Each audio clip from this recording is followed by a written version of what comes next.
avoid it, run from it, destiny arrives all the same. And now it's here. Or should I say, I am here.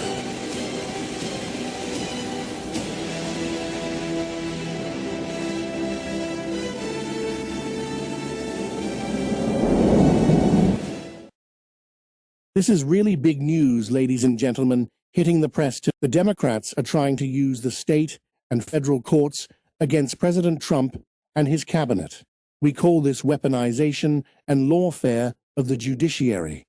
Literally, the woke Democrats have failed at everything else, and now we see they are on life support. We have all seen how Alvin Bragg's, Big Booty Fani, and Letitia James used the courts and their crooked judges against President Trump and lost that battle. Well, welcome back, ladies and gentlemen, to MAGA News, where you and me can celebrate a new golden age of conservatism and common sense.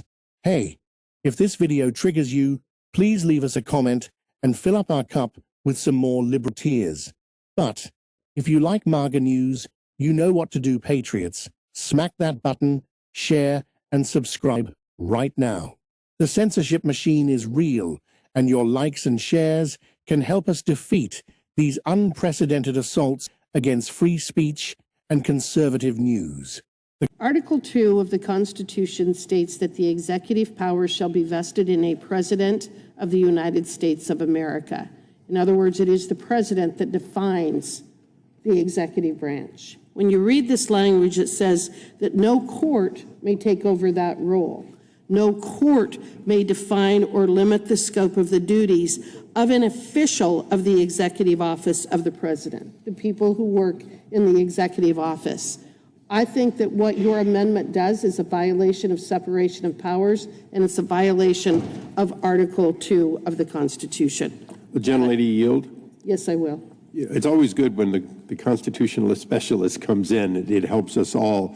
So what you're saying is that the bill codifies Article 2 for purposes of the court being reminded and instructed of their limitations, and the amendment would undo that. That's exactly right, because then it would imply that a federal court could, in fact, define or limit the scope of the duties of those individuals who work within the executive office of the President, and that is not a federal court's role. That is for, under Article 2, Section 1 of the Constitution, that power is vested in a President of the United States of America. Could the gentlelady further yield for another question? Yes. Your understanding is, with the current president, or the last one, or the next one, if we don't do something like this, realistically, the chief executive, president, would continue to have to answer a myriad of claims in up to not just 50 states, but multiple places in 50 states. And if that tactic was used, even more so than it may have been used in the past, that you would have a president having to use non-official funds to answer a series of cases alleged not to be that way. Is that true? That's the way that I read this, and I think that it's very clear, especially starting in 2017 when President Trump was sworn in the first time, that the courts have been used for nefarious purposes on a variety of issues.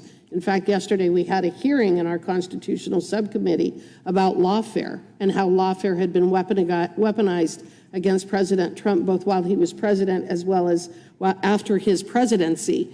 So again, I guess that I'm very skeptical of the idea that people are not willing to use lawfare to go after a current or former president. We've seen it over the last 9 years in many different instances. But the president is the one who gets to define the limit and scope of the duties of the personnel within his office. That is very clear from Article 2 of the Constitution. Will the gentlelady yield for a question on that? Yes. But I assume you've read the Chief Justice's opinion in Trump versus United States. And if so, are you saying that this decision was wrongly decided in distinguishing between core functions of the president, where his discretion is indeed absolute, as you suggest. The official acts that are not within his core functions, where Chief Justice Roberts says that's subject to a balancing test, and then private and unofficial acts where he doesn't get to define it all, that's up to the court. We're not talking about immunity. We're talking about something entirely different. It's about who gets to define, who defines, and I think... But that's precisely what they did with respect to immunity. It's the gentlelady's time. Okay.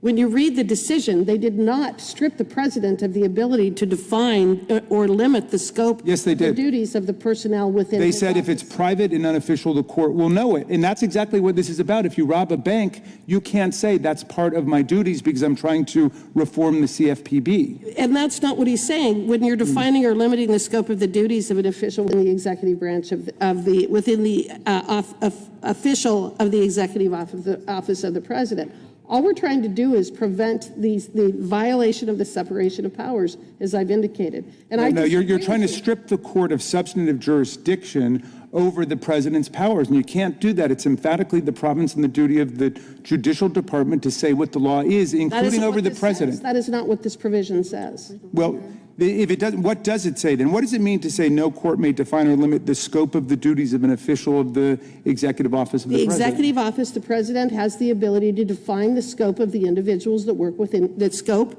and the duties of the individuals that work in his office. So that could include criminal actions. That is not for a state court or a federal court to define. So that could include criminal actions. That is absolutely an absurdity to even Well, make then that you're not reading allegation. Chief Justice Roberts' opinion. That's what it's all about. How do we constrain executive power? And you're saying you can't constrain executive power because the executive power is vested in the president. But that's a tautology. But that's just a tautology. The legislative power is vested in Congress, but that doesn't mean we can do whatever we want. We can't violate people's rights. The gentlelady's time has expired. The Constitution is pretty clear, and the founders of this great nation was pretty clear about their intent. Mrs. Hageman totally ripped this Durban in half. She tore this clown apart. The Democrats have used up all their ammunition, and now we are witnessing their total party implosion in real time. This is the destruction of the old guard. Don't forget to give us a like and share this video. Help us make our channel great again. Until next time, my patriot friends,